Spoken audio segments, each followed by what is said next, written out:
Those tournaments that we did in Las Vegas and Paris, they cost between $4 and $5 million. Jan Henric Buettner is a billionaire who decided to change the chess world. A game like chess, which has 700 million people play it, interested in it in the world, it's ridiculous that. Together with Magnus Carlsen, he created the Freestyle Chess project. 20 years ago, we took only one of those 960 positions and we analyzed it to the nth degree that we actually gave names to different openings. We discussed the behind the scenes of the Freestyle Chess Tour. FIDE has a fan base of more like people who like the more like shy guy, and then you have like the fans of Hans Niemann. Hikaru, I think basically he doesn't make the best decisions for himself most of the time. I asked lots of questions and got unexpected answers. What exactly happened between you and FIDE leadership? A few things happened.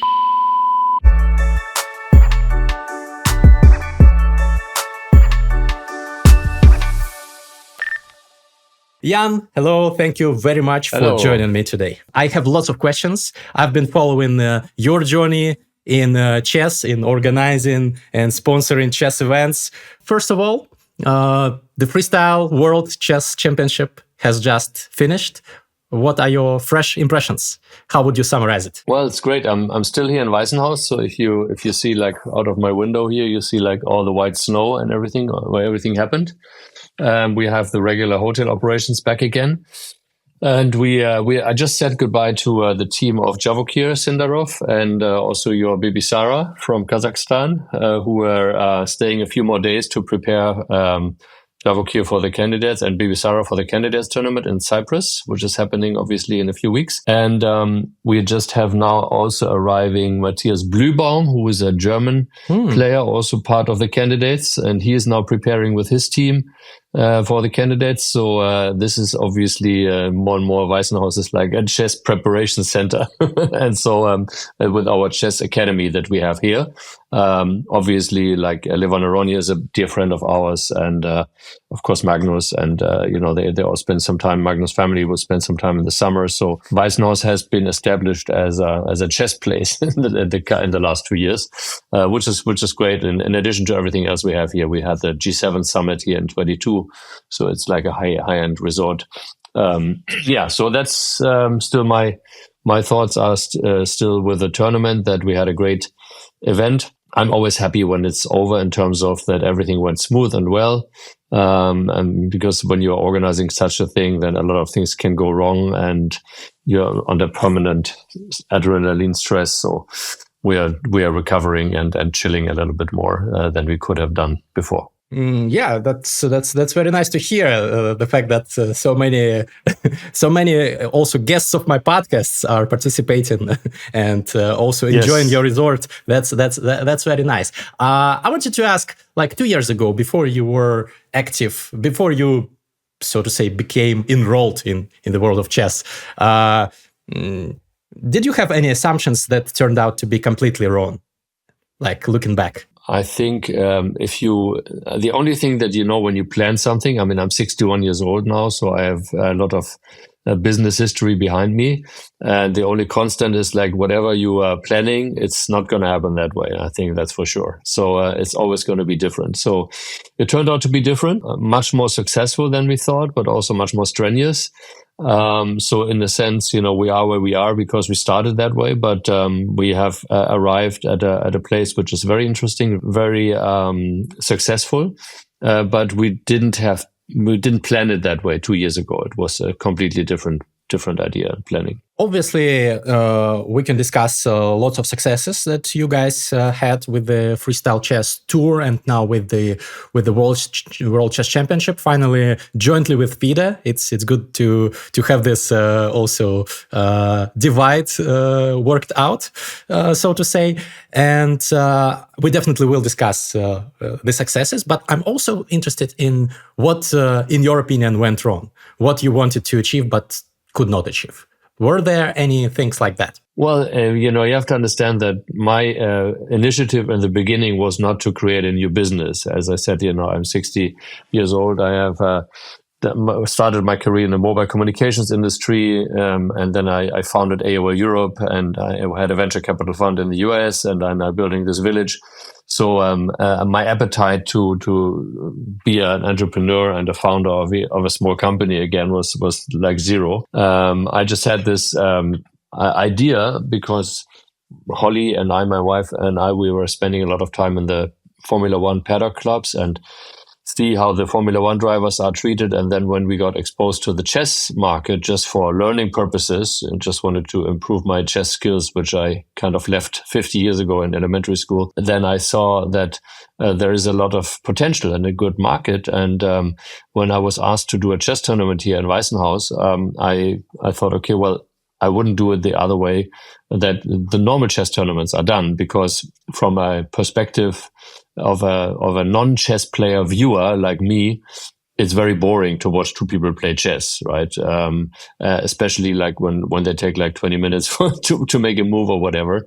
So that is nothing that could be marketable. But then we had this idea to bring like the Formula One model to chess, with all of the excitement and the personality story and the context that is driven, because the same boringness is also when you watch fast cars drive by with no context, right? So you have to understand what it's all about. And so we decided in October of 23, when we met with Magnus and his family, we said, if we do something in the chess market, if we do it even without Magnus, it'd be even more irrelevant. So we have to do it with the greatest chess player of all time. And so we talked to him, and we convinced us, mutually, that it's a good idea to do a complete new series.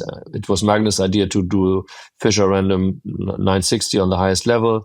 I invented the name Freestyle because I think it's more marketable to people who have no idea about chess than Fischer Random 960. Sometimes I'm joking. I say when I heard it sounded like a medicine you get in the pharmacy for your cold. Some Fischer Random. Can I just have some Fischer Random maybe? Mm-hmm. But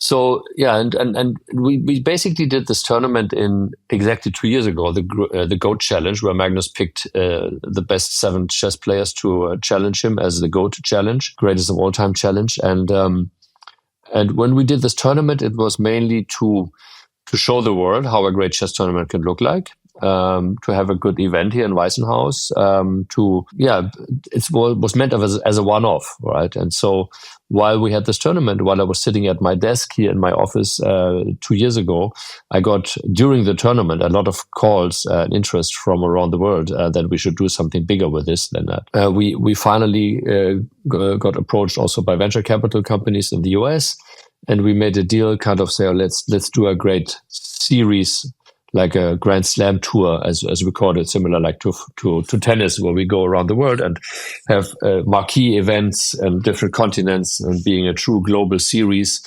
with the idea to say, okay, like there are a lot of chess players, a lot of players that take chess as a living, but they can't really make a big living out of it. They have to do like maybe podcasts or maybe teaching or whatever. But like they can't live from it like Formula One drivers, so maybe we create a class of chess players that can just live with that. And so around that model, this is also why we came up with the color jackets, to make it more recognizable for the spectators. Because when you go to chess tournaments these days, what you find as audiences is chess players, right? If you go to Formula One races, as you find as audience, you don't find race drivers, but you find like all kinds of people. So we wanted to achieve the same thing here. And that, of course, is a big undertaking, and it needs a lot of funding commitment and a lot of, stamina and like really go into the market. So this is how we approached it in the beginning. And then, we are very happy that we finalized this tour, like this 1-year tour, with all of the Grand Slams and so on. But what we also found is that the interest of the players still is like more to play, there's not, so you still have all these other tournaments and so on. There's the tournament calendar and so on. Then you have, of course, FIDE's interest and so on. And we thought at the end of the year, the best thing is basically to to not pursue this independent thing of like, we are like the marquee Formula One tour of chess or whatever, because that would need commitment from, like maybe a handful or 10 of the top players to say, okay, we are focusing on that. And that's basically, we are also making it rare, because like if you see like Formula One stars, you only see them at Formula One races. They are not, going around and racing other cars somewhere else, and you can just watch them everywhere. So making it more ubiquitous. This rarity is not at this point wanted by certain players, and so we said, okay, let's forward ourselves in. So we created this great tour, and I think we will get back there maybe in the 2 or 3 years. But for the time being, right now, I think it's great to have this FIDE World Championship that we have finalized our tour in 2025. Okay, guys, time to practice on chessreps.com, which is an amazing platform for learning chess openings in a fun and easy way, and then not just memorizing the lines, but practicing them, drilling them. So first of all, let's practice some lines in the French for white. This is the line that Anish Giri played against me in our podcast episode. Bishop d3 is a gambit. We just give up this pawn. We just castle here. And now we do not take back. We do not take back. Instead, we can go rook e1 and we push the h pawn, and then we kick the knight back and we have a great position. I think knight d2 is the correct move. Yes, this is the correct move. So this is one way to practice, just practicing the line. But you can also race against the clock. Let's do that. Okay, let's run it. e4, d5. So I have just 1 minute I have to do. And once I have a successful result, I have extra time. So I take this pawn. Now rook e1, I think. Oh no, bishop e3, hitting the queen. Okay, I did not gain extra time. Let's do this again. I myself sometimes confuse my own lines. Yes, guys, this happens. I am a mere mortal. So yes, okay, here h4, I think, yes. And here I think I just take and take. Yes, and I won the pawn back, but yes, but the position is good for me. So I got extra time. How long can I last? I need to play faster. I don't have my mouse currently. I'm doing this on trackpad. So here, h4, h5, h5. I forgot what to do against. Maybe bishop g5. No, 92. Yes, plus 9 seconds. Okay. What else? You can also play against bots here of different levels. You can also train puzzles arising from the openings that you are learning. Okay, bishop e3 again, my fault. You can do lots of things. And actually, there are a couple of courses by me, for example, this one. But also there are lots of courses, official courses by the chessreps.com team. And there are community courses. And time is up. Guys, don't forget to click the link in the description to try out chessreps.com. I really recommend it. Not just because they are the sponsor of the podcast, but because they are an amazing website. So the 2025 tour ended kind of as a World Championship in 2026 here last week. And we have already announced the 2027 World Championship, which is going to take place here as well. And so we are relieved of the pressure to create, like 4, 5, 6 tournaments in between, to have another tour, to basically say, okay, now we're going to Las Vegas. We went to Las Vegas. Maybe we go somewhere else. And all these tournaments cost a lot of money. Those tournaments that we did in Las Vegas and Paris, they cost between $4 and $5 million to conduct. And that needs either strong commitments from venture capital companies, which is not, in that consistency there. There's not the commitment to say we are ready to spend like 100 million or whatever to make this a real marquee tour that is not recognizable. So I've been in constant fundraising mode the whole year, all around. And so we don't have to do that from a fundraising perspective. We don't have to do it from an investor perspective. Also now with us having established this World Championship, there's actually no room right now for a tour, another qualification tour, because we already laid out the qualification path for the 2027 World Championship. 3 of those players have already been qualified by the tournament. Then there will be the winner of Grenke Karlsruhe. There will be the winner of Rapid and Blitz. There will be the winner of the annual Freestyle Fridays. And so there is not a room for another qualification circuit, so to speak, at this point. So it's a very nice development for us because it relieves us of the pressure of conducting a new tournament every 2 months around the globe. So it saves a lot of cost. We can build our sponsor basis based on this one World Championship event, plus the weekly Freestyle Friday, which we are going to more promote and make better use of in terms of marketing to the consumers, plus a few events which are more like showcase events, similar to what we did in Singapore in November of 2024 with Magnus and FIDE. We are talking to some locations where we maybe just take 2 or 3 chess players and do some great social media content around a little matchup. So we have some great ideas which are not similar to the Grand Slam tour, because also like in these days today, I mean, as I said, I'm 60 years old, so you can believe when I started my career in the 80s, it looked a lot different, and in the 90s. And so today, everybody with everything like Instagram, TikTok, they're all used to, everything has to be new all the time. Everything has to be fresh and new. And so to have like the second season of the Grand Slam tour was worrisome to me anyway, because it means, if we had the perfect tour, couldn't have been better. We invested $25 million into this tour. It was great locations, great stuff. And so you have the risk of saying, no, this year Paris was like not as good as last year, blah, blah. So it's not, the excitement is maybe gone and you lose momentum. So it's good for us to do something completely new. And so maybe we do something entirely new again in 27 or 28, or maybe we go back to a tour kind of format. But at least we have stabilized our company in a way so that we don't have to take in a lot of more money, because we don't have to spend another 25 million on another tour. We are going to do this tournament here, which is basically break even. We are getting all the money from the sponsors and so on, especially for 2027. We have a lot of interest. This year we had Chrono 24. So you can believe that this really worked extremely well. So we have some watch companies, some high brand watch companies that are actually approaching us to say, okay, maybe we can do it, because that's a great showcase if the chess players wear these watches during the game. We have Make.com. We have still a lot of space available for marketing. And we now have the time to really sort out those deals, because they will only materialize in terms of showing to the public in February of next year.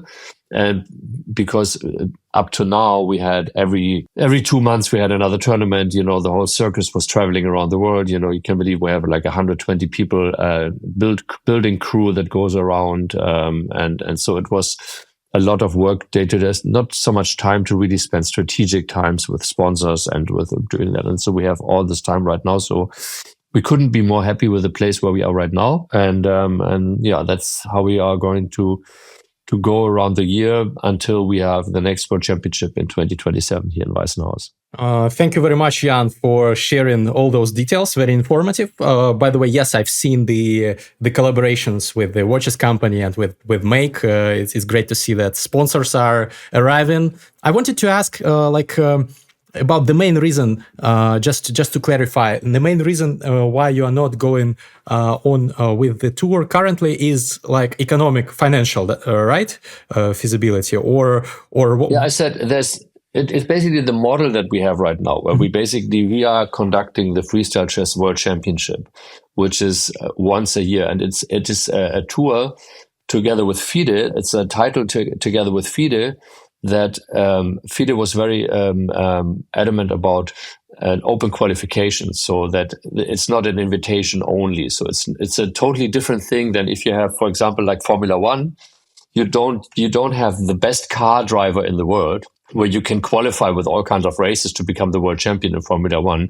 You have to be part of the circuit. You have to have one of those 20 seats in those cars to be competing. And so the question is, how do you get into the seat? There's totally different ways. Maybe you are one of the best drivers. Maybe you are basically related to one of the owners of a team or whatever. Our original idea was to do something similar in chess, to say, okay, let's have like 12 chess players, that only do freestyle chess tour around the world and so on. And then you have a freestyle chess champion, if it's a world champion or whatever, it can be with FIDE or with not. But now us being integrated into the whole chess market and planning and so on, and also, that the qualification for this is there, then there is certain, aside from the fact that you can't really make a business case at this point when you don't have certain players exclusively connected to your tour, just playing your tour.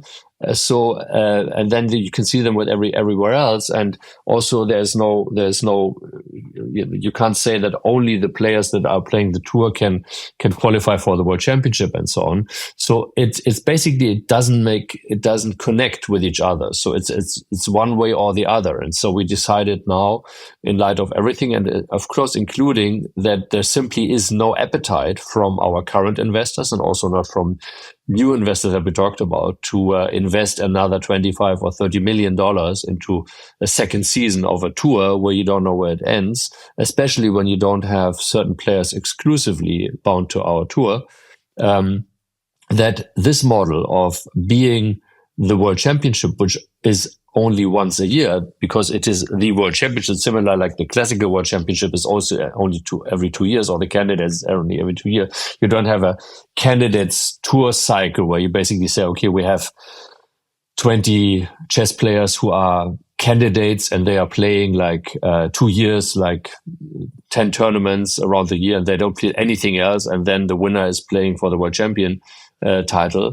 This would be similar. Now you have players playing everything, like from, constantly. I think there's a tournament right now in Prague where people have gone. So there's like tournaments all over the place. And from my perspective has been always like a non-chess player. So just to give you a different example, because I know have spent a lot of time with the chess players in the last 2 years. And of course, the people who are spending their lives just with chess, maybe it's the same with you, they see everything through the eyes of the chess player, the chessboard and the chess market, and they are a little bit blind to what is like the broader picture, right? So sometimes, as you know, we see it sometimes that a lot of people in the chess market see like chess similar like an animal extinct, species. You have to protect it. You have to whatever, and then you have all of these.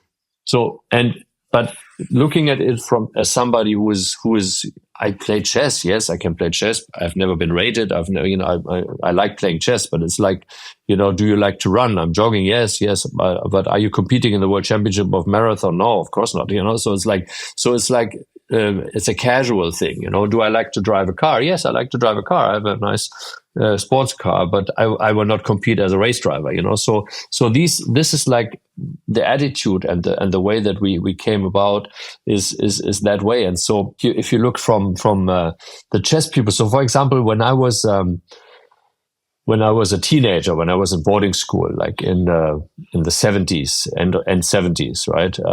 Like 78, 79, 19, I'm sure you will remember how this was. No, it's like, so for example, we had like a hidden black and white television, and then we watched Wimbledon. We watched Björn Borg play John McEnroe at Wimbledon. And at that time, when I was a teenager, I thought, wow, these tennis players, they meet once a year and they play Wimbledon. That's great, And then later on, I found out, no, they play all the time. They play all the time. Just nobody watches. Nobody's interested in watching all these tennis games, right? Even in the 70s, 80s. It's a different thing now. Now you have a tennis channel where you can see these players play all the time because somehow the general public has been interested in that, right? And so in the chess market, we have a similar situation like we had in tennis, like in the 70s. They play all the time, but nobody is interested to watch, right? I mean, nobody in terms of except the chess market, like the very narrow chess market, the people who know about chess. And so, they know about opening names and so on and so on. And so our intention was to open that up, especially also when Magnus said he wanted to play Fischer Random because of all the obvious reasons. From a chess player's perspective, it's a different game. Like Hans has said it, Hans Niemann has said it, very well also in the last, one of the last interviews. It's like, the chess game itself, as it has evolved, is more like learning by heart, like all the lines by heart, and so it's not a creative process anymore. It's basically just who has the best memorization, who's winning, right? So then with the freestyle, you can't memorize anything because it's all new and clear. And so if you then I'm always trying to extrapolate what I'm doing in the present to like 30 years in the future, and then looking back from that future today. So let's say freestyle is, really successful the way that we are, like attracting the masses, like a Formula One race attracts a lot of interested spectators. And then you have a lot of car races, which are also interesting, but not have this attention. So let's say you still have chess players, you still have chess playing, but you have the freestyle chess method being like a mass market where millions and millions and millions of people are watching what they're doing. And you have superstars who are just playing freestyle chess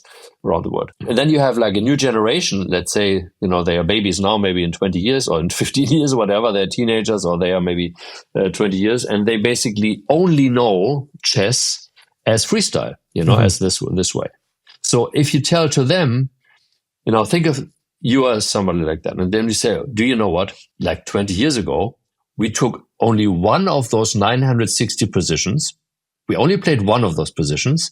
And we analyzed it to the nth degree that we actually gave names to different openings, like Italian opening and Spanish opening and Sicilian defense and so on. How ridiculous does that sound from this perspective? You know what I mean? Yeah. So because why would you, because you have like 960 different positions, right? So, and that is kind of the mindset, how we approach the whole thing.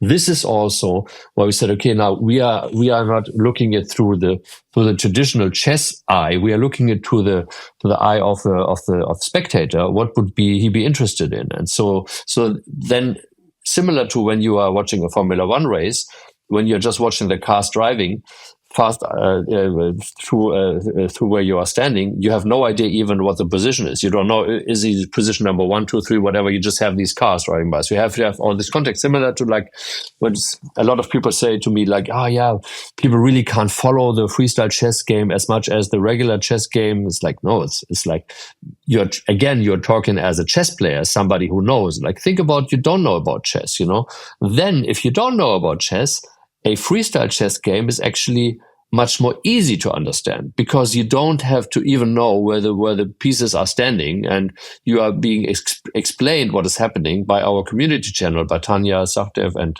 James Dash and so on and so on. So that was kind of the initial idea of this whole monetization. And this is also then gets sponsors and interest and so on. So, but that's, of course, it's a big effort. It costs a lot of money and a lot of time and commitment. That was basically the idea, how we started the whole thing, and how it developed in the end was basically that we don't have like exclusive top chess players just play the series and they attract people who want to play them, see them play just with us and so on. And in addition, you don't have the investors and the sponsors at this point being so convinced that they would invest millions and millions to make this work. They want to see it gradually grow.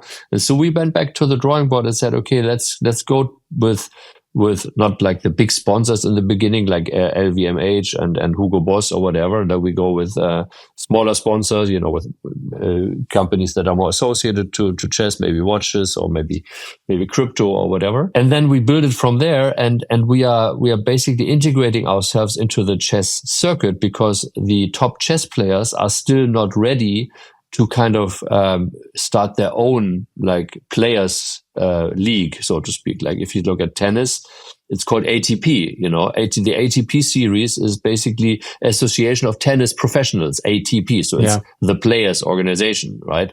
And so basically, if you don't, and the golf, like a PGA, like Professional Golfers Association, like, so if you don't have like the players organizing themselves, the top players, the professionals, I mean, everybody is professional, but they are professional chess players, but not professional athletes, you know what I mean? So professional athletes you have in other sports, you have in football, in basketball, in soccer, everywhere. You have professional athletes that have reached the stardom phase and this. So and then you can monetize that like a lot, much more than just with prize money or with other stuff from chess. So, but this is a development that takes a lot of time, a lot of commitment. And as I said from the beginning, I am 61 years old.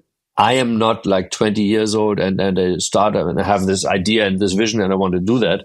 I just wanted to show the world how great chess is. And if nobody picks up the ball and says, okay, that's my thing, I want to do it. I'm from Kazakhstan. I want to really have this as the new thing from the world.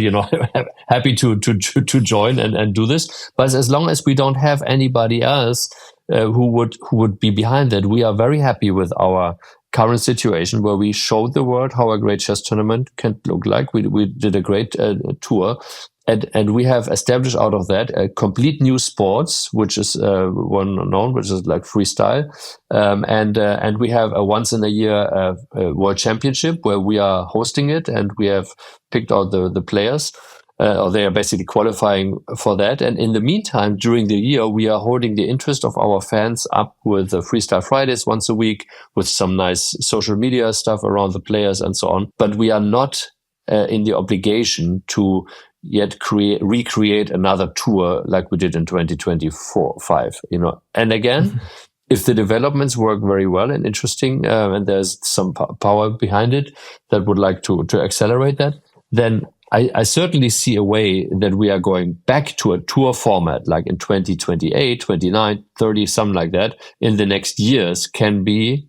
But in the meantime, we are basically part of the circuit. We are negotiating with FIDE about further extension of the World Championship here at Weissenhaus to, we just have a deal now with 27. Maybe we do it for another 3 years, 28, 29, 30. And so, but for us, this journey, the 2.5-year journey of starting in the chess market and having these ideas and so on, has reached a great conclusion with this stabilized position where we are right now. Thank you for all those insights. I have lots of follow-up questions. First of all, just a short one.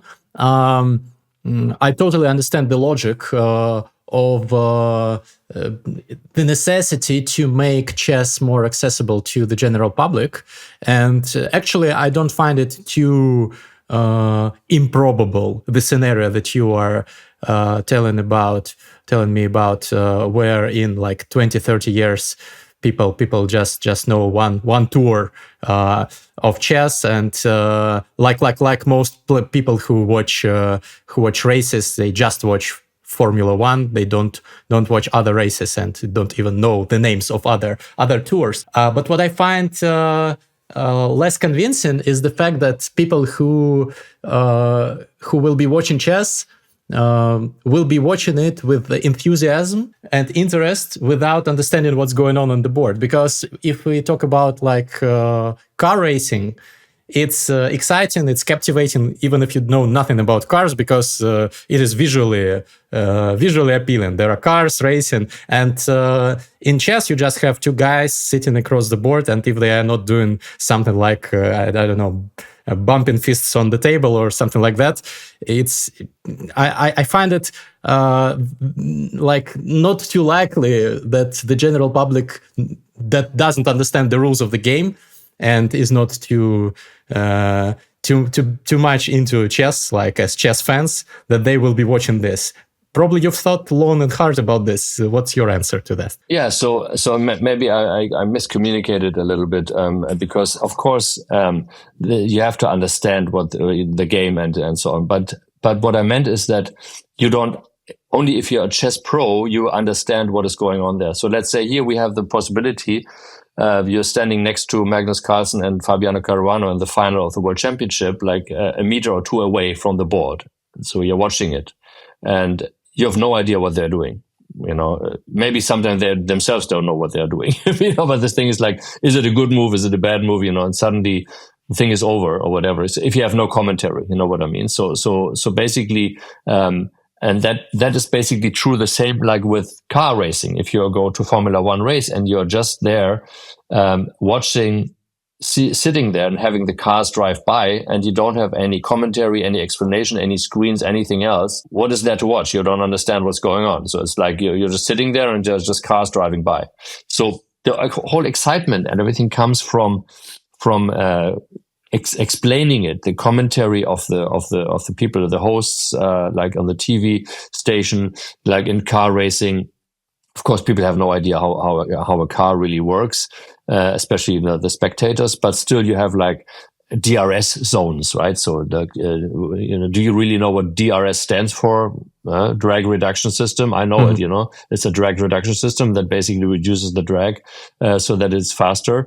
But it's explained to you that in a DRS zone, the overtaking car can kind of overtake easier because they can use something. So, but this is explained to you. It's nothing that you would see if nobody explains it to you, why this car suddenly is faster and so on. So these things are explained, and we're doing the same thing here. And the excitement, is on the board. I think we can see it very well if you look at some interesting scenes like in Paris or in Las Vegas also and South Africa, where you have like exciting scenes going on, like when players are really losing it, and we are bringing it across with the heart rate monitors. You see something is going on, like the heart rate monitors, the heart rate is going up suddenly. Something is going on. We have the confession booths.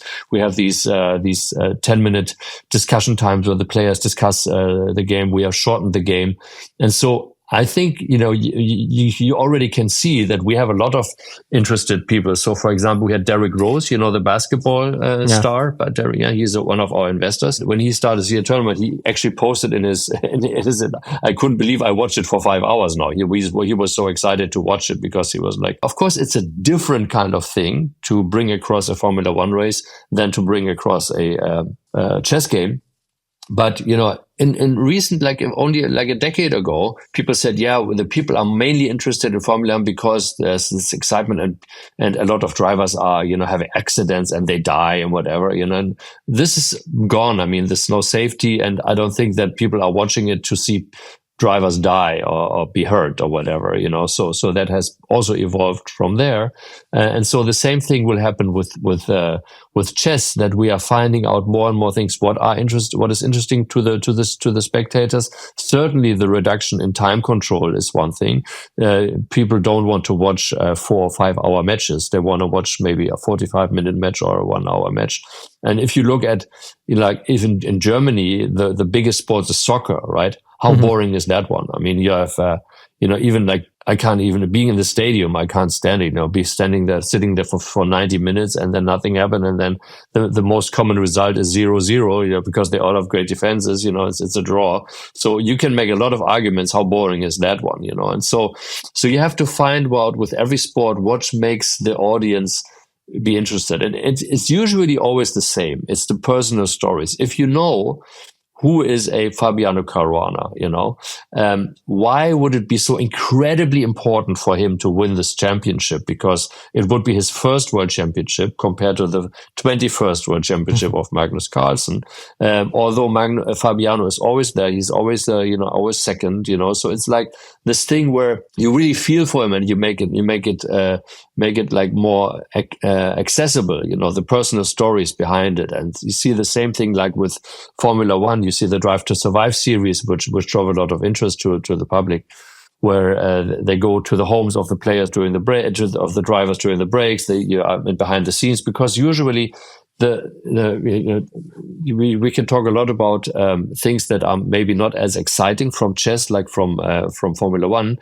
But if you look at otherwise, it's the other way around as well. So for a Formula One driver, you don't see the guy. It's just a helmet, You don't even see the face, right? So what is it? Is it a machine? So you have a different kind of challenge in the Formula One. You have to make the drivers more relatable and personal, get more shots without the helmet, which usually is always outside of the racetrack because they can't drive without a helmet. So with the chess players, you have the facial expressions. You're very near to the faces. You have all these cameras and so on, and you have to see what is the interesting thing about that. You have to make more the relatable stories about the personalities. There are fan bases of different players. Based on nationality. Maybe in the Norwegians, obviously because of Magnus. Maybe Fabi has a fan base of more like people who like the more like shy guy. Like the most, then you have like the fans of Hans Niemann, who is like outgoing there. So this is like, and then you have these people win, and then you can also add the whole idea of betting into it. If you're winning, if you're for your player. So there's a lot of things that can be done, and I don't say it's easy, and it is there right now, but it is all there to be grabbed. And we have basically started our tour and went out to show everything that's possible. I certainly see a future where this is going to be big, but it's not going to be me implementing all of these things because, maybe it takes 10 years, then I'm 70 years old. And, this is not how I personally want to spend my life, I certainly see that there's a big opportunity, and maybe we'll get there with some other partners and so on. Maybe some other people will get there. But a game like chess, which has 700 million people play it, interested in it in the world, it's ridiculous that to have this standing in the market, and to have maybe slapping contests of people in boxing rings more interesting than chess. I don't see it that way. So yeah, maybe a long answer, but there's a lot of potential that still can be lifted. Yeah, I totally agree that personal stories and personal dramas are what makes chess much more exciting. I wanted to ask you another question that has been asked a lot by members of my audience when I announced that I'm about to have a conversation with you. And I also had this question. So I agree that there is a problem in classical chess currently. It's hard to argue that in long time formats, classical chess, there are too many draws. Probably it will stay like this, or even the problem will grow bigger. And it's less exciting for spectators, obviously, to see all those draws. But the solution could be not necessarily making the players play freestyle, Fischer random. It could be also just organizing a similar tour or series of events, but in rapid or blitz, which is also which has not so many draws and which is more accessible to the public. Those 700 million people will more easily understand what's going on the board. And I don't see any drawbacks really there. Why have you decided to go with the freestyle format instead of, for example, some rapid chess tour from the normal, ordinary starting position? Yeah, as I said from the beginning, the decision was made by Magnus Carlsen himself. I mean, we built this company around him, around his ideas, his wishes, and he wanted to play Fischer random on the highest level. At that point, I didn't even know what it means. I had no idea what Fischer random is. So we went, everything relating to the chess itself is basically Magnus. And I make again an analogy to the Formula One or to the race cars. So it's not that we have arrived here to basically say everybody should play freestyle instead of traditional chess. Quite the opposite. I think that as you said it also, like there's only one Formula One, but there are many car races, and also the traditional drivers on the street, they are not race drivers, they're driving their car, right? So the traditional chess players will still play the chess normally, like the normal car drivers drive their normal cars from home to shopping and back, and are not going into race cars, And then you have like the more professional people who are not playing like casual chess, but more professional chess or more like competition chess, I would say. Then you have these races and race cars and all these different divisions. But in the end, if you really want to attract the masses, and I'm talking about hundreds of millions of people, really similar like Formula One, right? Then you have to kind of have a combination of interest, right? And whatever it is, it has to be around the top athletes, the top players of that, and make it accessible. And it doesn't really matter if they play freestyle, if they play rapid or blitz, if they play whatever. It is all in the communication and the marketing and how you bring it across. That's basically what I'm saying. So this is why we are agnostic exactly to how the rules are of the game in the end. You can believe I'm approached all the time by people who say, I have another idea how we can make the game even better, and maybe the players can select their pieces and then the other one. But in the end, from a marketing perspective, it doesn't matter at all. It doesn't matter at all, because the people are watching whatever you're bringing to them. If you say those are the rules, then those are the rules, right? So, and then you can certainly make, once you have reached a certain level of interest, you can add things that make it more interesting. Like, for example, when we discussed with Derek Rose, for example, there was this one, development many years ago when they started to give 3 points for a long shot, like in a basketball, right? So that completely changed the way which players are really worth a lot, right? Because before that, it was the big guys, being under the net and kind of trying to get a dunk in and like this over. Now you have these guys who are able to throw like from afar, like they are more worth. So it changes also the nature of the game, because the other thing, and so if you are into that, when you have the nuances of the game, which you can say, but I don't think we are there at all. We are at a very beginning for mass market interest. You see, like, for example, the Queen's Gambit, that take a lot of interest in the game. We're going to have 3 series, Netflix or broadcast series coming out this year. You have the Magnus Hans Niemann story. You have our boardwalk production. We have been followed by a Drive to Survive, like production crew in Singapore. They're going to put out a series which is going to be 3 times 60 minutes. We have our own series, 4 times 45 minutes of freestyle. It's also coming out, and that, I think, is generating a lot of interest. So I saw the trailer from the boardwalk production. It's really amazing, and people who saw the trailer said, like, this is interesting for people who have had no interest in chess previously. It's basically about the show. And so we are all how we started. We are all about the coming from the show, and the game itself. The specific rules of the game to us are not that important, but it is important for the players, and this is why these decisions always are done by Magnus. So. Yeah, I totally understand. I think, if Magnus wants it, you better give it to him to ensure that he stays, because he brings the viewership. It's hard to argue that if those guys played normal chess, more of the chess audience would be watching, because I've spoken to lots of chess fans about this. But as you are saying, it doesn't really matter, because the number of chess fans is much fewer than the number of the potential viewers who could be joining in the future. Exactly. So I understand this argument. I was also wondering what exactly happened between you and FIDE leadership over the recent weeks and months that made you guys finally broker a truce, peace agreement, because it seemed like, if we go back 1 year ago, I was sad about the situation, because it was some drama, good for maybe views,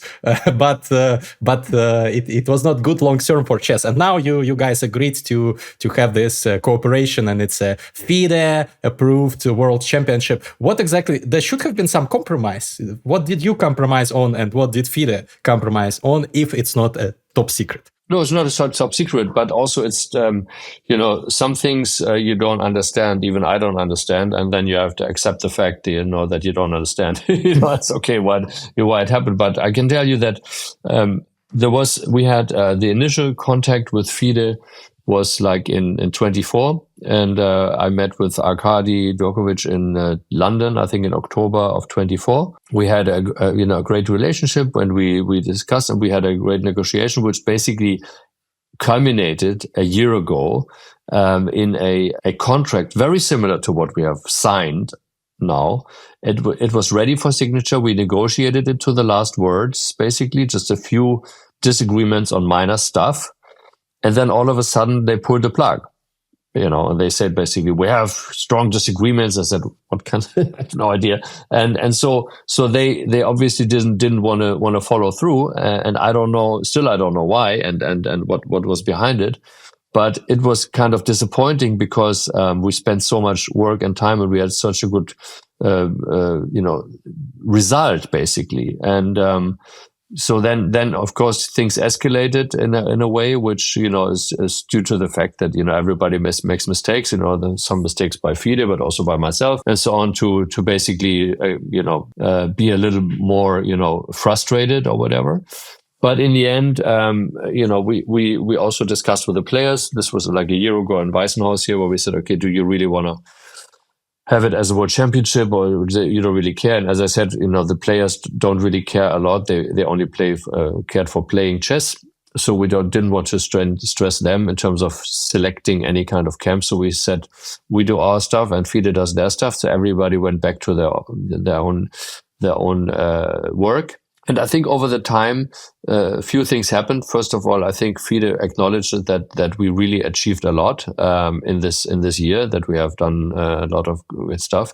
We also took a lot of points that we had actually agreed upon in our first agreement, which is similar to what we have right now, which basically means that if we want to have it as a world championship, we need more open qualifications. We can't have a closed shop of invited players. So out of that was, for example, that we started the Grenke freestyle, that we have an open competition. We had the online qualifier and so on. So this is all good. And we have now taken it to the next level where we say we don't have any invitation, no wildcards at all. We are just players just can qualify for the World Championship over a certain paths.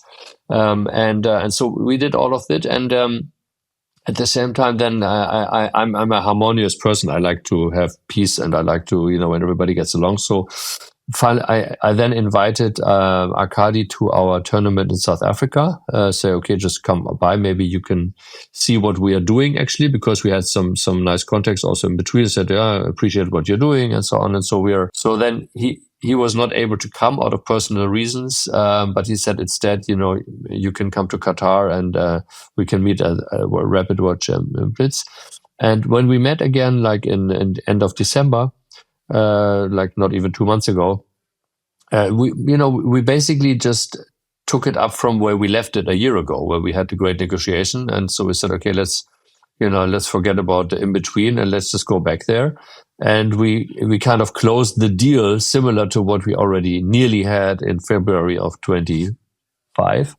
This is why it was so fast. And we said, okay, let's do it that way. And this is why we have, within weeks, we had the World Championship here in Weißenhaus, because we had done all the legwork before a year ago. Mm-hmm. Yeah. So basically the deal has not changed too much compared to what it should have been. Yeah. About the qualifications, do you find it problematic that this World Championship was mostly like six spots were from the tour, which was a closed event, and for example, there was no reigning Fischer World Chess Champion Hikaru Nakamura, and some other players expressed their views that it's not like a true even World Chess Championship because Wesley So or Hikaru, who were previous champions, were not there. What do you think about that? Well, the good thing is, first of all, we have done this. We didn't pick these 6 players. It was the whole tour where we had a total of 30 players participating all together, and everybody was there. Everybody had their chances. Hikaru was there a few times. Wesley So was there. And so they performed good or bad or whatever. But in the end, the only person who was really qualified in the end was Hikaru, right? And I had a specific conversation with him, and he very much said, he was invited. He could have been invited, but he specifically said he didn't want his market value to decrease because he might not win this tournament against a strong field. So he'd rather be remembered as the world champion of Fischer Random in 22 or whatever, rather than it's similar. Like I can understand it. Similar like, in Formula One again, like Lewis Hamilton, he has been 7-time world champion. Now he still drives, but he drives like behind and whatever. And so maybe it's better to end your career basically said, he was all this great. So because, Hikaru has a situation where he's not really competing a lot in the high stakes tournaments. He's playing these, what he himself calls Mickey Mouse tournaments to get his rating, whatever, and so on. And so I think it's very interested to see. I'm very interested to see how he will perform really in the candidates, also in Cyprus against all these players, to see if he really goes through. But Hikaru is a very separate, in a very unique case, I would say. I give you one example, okay? Mm-hmm. So when we had, I think basically he doesn't make the best decisions for himself, or most of the time when I see it like so. For example, we had this discussion with Magnus in October 23. We said, okay, let's do this Go challenge in February, right? So who are the players you want to invite? And he said, of course, the top 7. So it was, of course, Hikaru was in there, right? So then we invited all of these players and everybody agreed. And Hikaru just qualified for the candidates in 24, right? For the World Championship. It was in Isle of Man. He was qualifying for. Good. So he basically sent us a very nice reply, declined to participate, because he said he would like to prepare for the candidates, not with Fisher Random, but with a different format, so he doesn't have time, and I think it's not good for him to do it that way, because he wants to perform and he wants to win the candidates or whatever. So then we picked a replacement for Hikaru, because he was saying that, and we picked a guy who was not actually known. That guy ended up to win the tournaments. He is the world champion now. It's Gukesh, right? So obviously it was not the wrong decision to prepare for the world championship in classical chess with freestyle. As you see, like with Gukesh, he went all the way. He basically took the seat of Hikaru there, right? So then, in the meantime, it's always like it's always difficult to discuss with him. But we gave him all kinds of opportunities to participate, and then he was like very outspoken in Las Vegas. I think very strong views. I mean, obviously we are a young company. We have to do some changes that work and so on. But it was kind of nearly even like in a damaging factor, but still we said, okay, whatever, we still invite him back. No worries.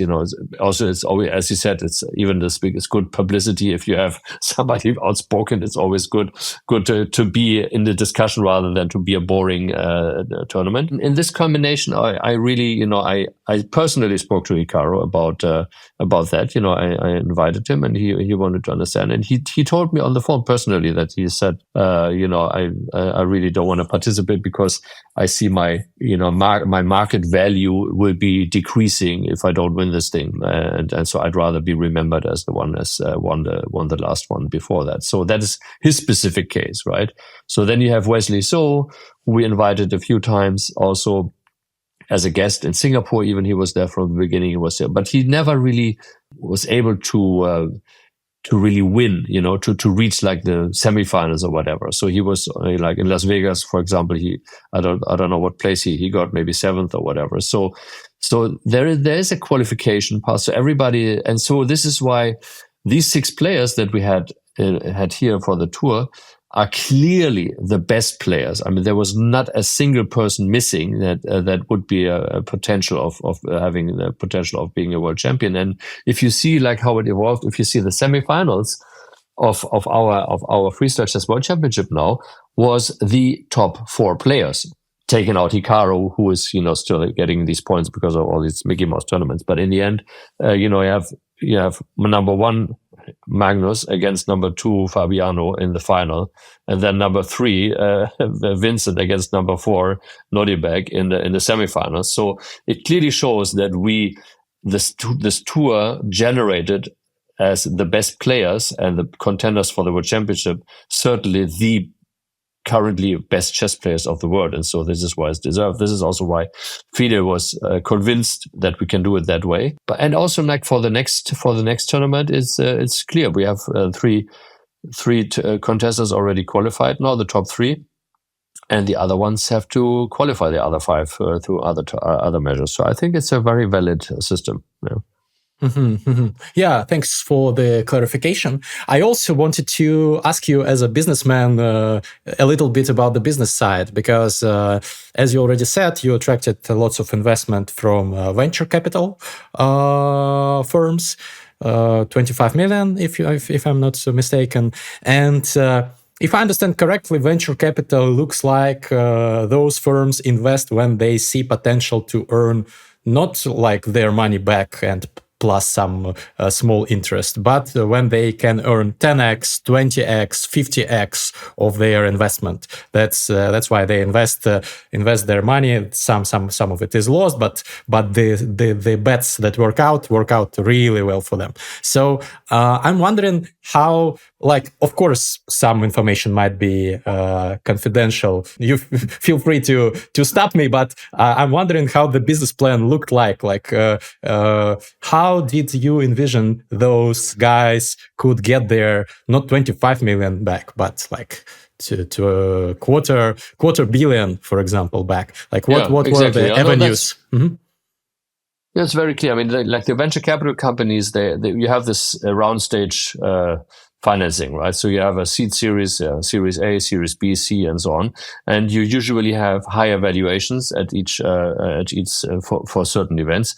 Can be because of revenue, can be because of profit, can be because of whatever. So look at OpenAI. Do you know how much they lose? That 12 billion a year. So it's certainly not a profit-making business, but still, the market value is for future potential and so on and so on. So, and you never know about the future once you reached it. So it's like whatever the future makes. So it's all a business model. And I have been doing venture capital myself, like for 15 years myself. So I've been funding companies. I've been creating great companies. One of the companies that I also created in Santa Barbara was Sonos, with a friend of mine, John McFarlane, the Sonos, the music company, which went all the way, which was one of my last investments. We did other great investments. So, you have to see that you're taking on the investors at a relatively low valuation, and then you sell the company for a high valuation. So ideally, let's make the case here right now. Let's say, you have maybe in the future you see like you have a lot of sponsors, you have hosting fees and so on. So maybe you make like a profit of like 10-15 million a year, and then you extrapolate it and take it times 15, and then you immediately have a valuation of 250 million. So if you sell a company for 250 million, people who have entered at a valuation of like 10-20 million make like a 15 to 20 X on their capital, on their investment. So that's basically, so certainly this company has been set up as being more and more valuable over the years, and finally reaching an exit and being sold as a content property to another, maybe a distribution network. We have already been approached by a great distribution network, because in the end, content is king. Content, if you create relevant content, this is why it's called content. You are a content creator, right? You're creating content because, as great content creates reach. Great content creates great reach. Reach creates revenue. Revenue generates profits, and then you make an exit. So it's kind of the typical path of this company, and so the value proposition is clear. Making like a very unique, exclusive content, creating it, blowing it up, bringing it on the world stage, having a lot of reach, then showing how to monetize it, how to bring revenue, and how to make profits, and then ideally sell it to an interested party. Mm-hmm. So initially, if you attracted like 25 million, you were valued at several times more than that, right? No way. I mean, the thing is, like, I don't know whether you know how this round financing works. So let's say you take on 10 million. Okay. So then if you want to have somebody invest 10 million in your company, and they say, I give you 40% in the company because I value what I have built so far with 15 million. So you have 15 plus the 10, 25, and 10 out of 25 is 40%. So that's kind of how you make this. So in terms of to get the additional money in, you are kind of increasing your valuation. Sometimes you have to decrease the valuation if you're not performing the so much. But the price to which investors are entering your company can vary a lot. From starting very early to starting later, or starting in a down round. So the entry price of an investor is varying differently. And so once you reach an exit, certain investors will make a lot of money, certain investors will make some money, and certain investors might even lose money. Yeah, I understand. That's why I'm asking, because if I understand correctly, then the ambition for all those venture capital firms to make money, the ambition is to become basically a unicorn company. Exactly, right? exactly. Billion and plus. that's still the case. I mean, it's still the case, that we are. Yeah, still the case. Absolutely, yeah. Mm-hmm. And currently there is probably one unicorn in the chess world, chess.com. Am I right? Yeah. So I don't know. We don't know what they're worth, but it's a private company, it's not public neutral. Their CEO, in the podcast said this to me, so I think I'll trust his judgment there. So yeah, it's possible, of course, to make a unicorn in the chess world. It's just